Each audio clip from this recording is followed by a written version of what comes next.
رحمتم منا، جو لفظ قرآن نے بیان کیے وہ ہے رحمتم منا، یعنی ہماری جانب سے اسے کوئی رحمت ملے. رحمتن نکرہ ہے یہاں، کوئی رحمت ملے، عام سی رحمت ملے. فرح بہا، تو اس رحمت کے ملنے پر وہ خوش ہو جاتا ہے. آپ کی اگر توجہ ہو تو رحمت ملنے پہ وہ خوش ہو جاتا ہے، اور اگر رحمت للعالمین مل جائے تو پھر اس کی خوشی کا عالم کیا ہو، پھر اس کی مسرت کی کیفیت کیا ہو. یہ بات ذہن میں رکھیے کہ حضور کی آمد پر مسرت کا اظہار کرنا، خوشی کا اظہار کرنا، اس میں تو کوئی اختلاف نہیں ہے. امت کا کوئی بھی طبقہ اس کا انکار نہیں کرتا کہ یہ خوشی کی بات نہیں ہے، خوشی کی بات ہے.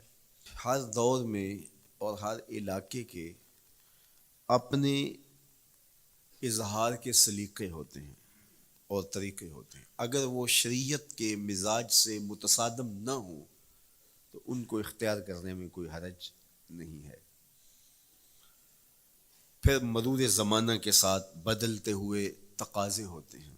کسی زمانے میں تلواروں کے ساتھ، تیروں کے ساتھ لڑائی ہوتی تھی اور وہ جہاد اسلامی قرار پاتا تھا. آج کی لڑائی میزائلوں کے ساتھ اور ٹینکوں کے ساتھ ہے اور یہ بھی جہاد اسلامی قرار پاتا ہے. کوئی کہے کہ تیر و تفنگ کو چھوڑ کے، نیزہ و بالا کو چھوڑ کے، شمشیروں کو چھوڑ کے یہ میزائلوں پہ آ جانا، یہ ٹینکوں پہ اور یہ جدید آلات حرب پہ آ جانا، یہ دانش مندی نہیں ہے، یہ سنت سے انحراف ہے. تو میاں تو سنت کے مفہوم کو نہیں سمجھا. اس دور میں آلات حرب وہ تھے، بدلتے تقاضوں کے ساتھ آلات حرب یہ ہوئے، تو وہ بھی عین جہاد اسلامی تھا، یہ بھی عین جہاد اسلامی ہوگا. اسی طرح خوشی کے مختلف طریقے ہیں. کسی زمانے میں بالکل پرانے لوگ جانتے ہیں، جب کسی کے ہاں خوشی آتی تو وہ گڑ کی روڑیاں بانٹتا، یہ پرانا طریقہ. پھر اس کے بعد پتاشے بانٹنا شروع ہو گئے لوگ، پھر اس کے بعد وہ شکر پارے آ گئے، اس کے بعد پھر لڈو آ گئے، پھر موتی چور، اور پھر نہ جانے کیا کیا. لیکن روح ایک ہی ہے. جو گڑ بانٹنے سے مسرت کا اظہار تھا، وہی آج جدید جو ہمارے پاس مٹھائی کی اقسام ہیں ان کو بانٹنے سے بھی وہی مقصود ہے. کسی زمانے میں کسی کہ ہاں بیٹا ہوتا تو وہ گھر کے دروازے پہ پتے باندھ دیا کرتے تھے. یہ اس دور کی جھنڈیاں تھیں، اظہار کے لیے کس گھر میں خوشی آئی ہے. تو آج کے دور میں تو ہمیں پتے باندھے ہوئے نہیں ملتے. آج گھروں کے اندر ولادت مبارک کے یا مختلف طرح کے غبارے لگا دیے جاتے ہیں یا جھنڈیاں لگا دی جاتی ہیں. تو مختلف بدلتے ہوئے ادوار میں وہ طریقے ضرور بدلے، لیکن جہاں تک مسرت کا اظہار ہے وہ روح بعین ہی ہر دور میں، ہر علاقے میں، ہر جو ہے وہ کلچر میں موجود ہے. کسی بھی خوشی پہ مسرت کا اظہار، مسرت اور سرور اور کیفیت کا اظہار، یہ انسانی زندگی ہے. اسلام ہمیں مسرتوں کے اظہار اور شکرانے کی صورت کے بہت سارے طریقے دیے ہیں. اس میں سے روزہ رکھنا بھی ہے. ان طریقوں میں سے ایک طریقہ نوافل ادا کر کے شکر کا اظہار کرنا بھی ہے. خیرات بانٹ کے لوگوں کو کھانا کھلا کے مسرت کا اظہار کرنا ہے، لوگوں کو لباس پہنا کے مسرت کا اظہار کرنا ہے. اور اسی طرح دعوت ہے. مختلف مواقع پہ مختلف چیزیں ہیں. پیر کے دن حضور علیہ السلام روزہ رکھتے تھے. پوچھا حضور آپ پیر کے دن روزہ کیوں رکھتے ہیں؟ قال فیہ ولدت، کہا اس دن میں پیدا ہوا تھا. تو اپنی ولادت کا حضور دن پیر روزہ رکھ کے اللہ کے شکرانے میں دن گزارتے تھے.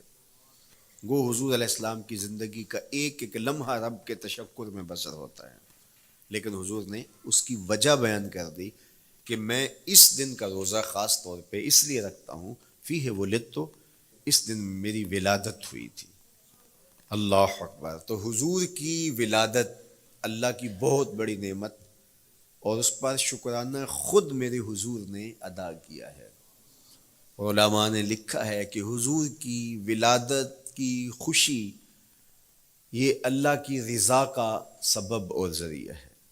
آپ نے سنا علماء سے کہ دین کا سب سے بڑا دشمن جس کا نام لے کے مذمت کی گئی وہ ابو لہب ہے۔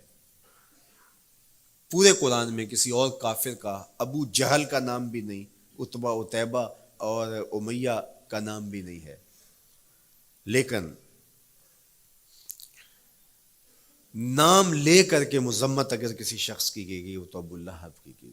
حضور علیہ الصلوۃ والسلام جب کوہ صفا پہ جلوہ فراز ہوئے، وَأَنذِرْ عَشِيرَتَكَ الْأَقْرَبِينَ، حکم ہوا پہلے قریبی لوگوں کو آپ اللہ کا ڈر سنائیں۔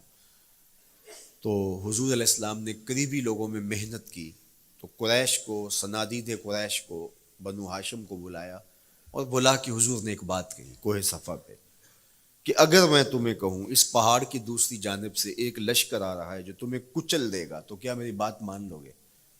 تو انہوں نے کہا اگر نظر نہ بھی آیا تو ہم کہیں گے ہم اندھے ہیں، آپ سچے ہو، ہماری نظروں کو پھیر لگ رہا ہے، آپ جھوٹ نہیں بول سکتے، ہم نے 40 سال آپ کے شب و روز دیکھے ہیں، تو کیسے ہم یہ گمان کر لیں؟ تو حضور نے فرمایا اگر میری ذات پہ اتنا یقین ہے تو مان لو اللہ ایک ہے۔ تو ابو لہب سب سے پہلے بولا تبا لک ھنالک سائر الیوم الہذا جمعتنا، معاذ اللہ، کہ آپ کا معاذ اللہ ہاتھ ٹوٹ جائے، آپ نے اس لیے ہمیں جمع کیا تھا؟ تو اللہ تعالیٰ جل شانہ نے اس کا جواب دیتے ہوئے ارشاد فرمایا تبت یدا ابی لہب وتب، ظالم تیرے دونوں ٹوٹ جائیں، ظالم تیرے دونوں ٹوٹ جائیں۔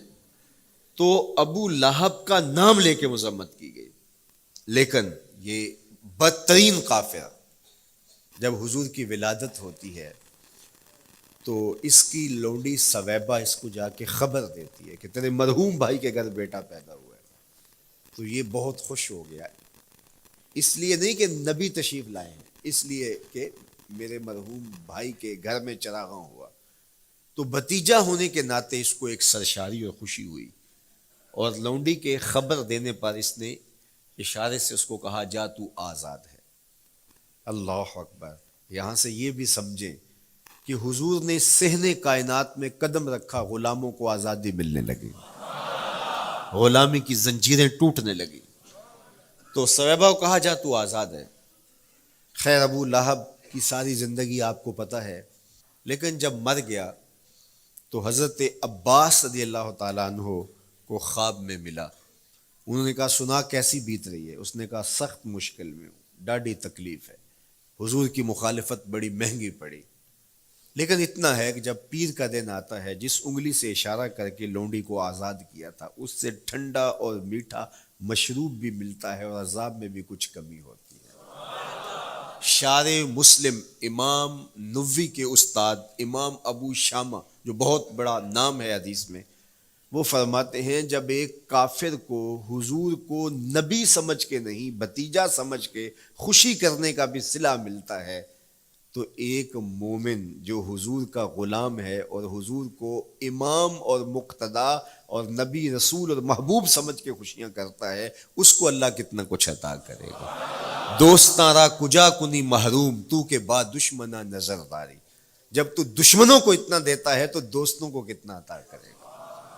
تو حضور کی آمد پر مسرت کا اظہار، بشاشت کا اظہار، یہ اہل ایمان کا طریقہ رہا ہے۔ ہاں جو اس کا انداز ہے، کسی کو نوافل میں زیادہ سرور ملتا ہے وہ نوافل کثرت سے پڑھ لے، کسی کو زیادہ سرور روزے میں آتا ہے تو وہ روزے رکھ کر کے اس شکرانے کو ادا کرے، کوئی ذکر کی مجلس سجا لے، مختلف طریقے موجود ہیں۔ حضور علیہ السلام تشریف لائے، صحابہ بیٹھے ہوئے تھے، صحیح مسلم میں روایت ہے، سنن نسائی میں ہے اور بھی کتب حدیث میں، محفل بپا تھی، تو حضور نے آ کہا ما اجلسکم، کیوں بیٹھے ہوئے ہو؟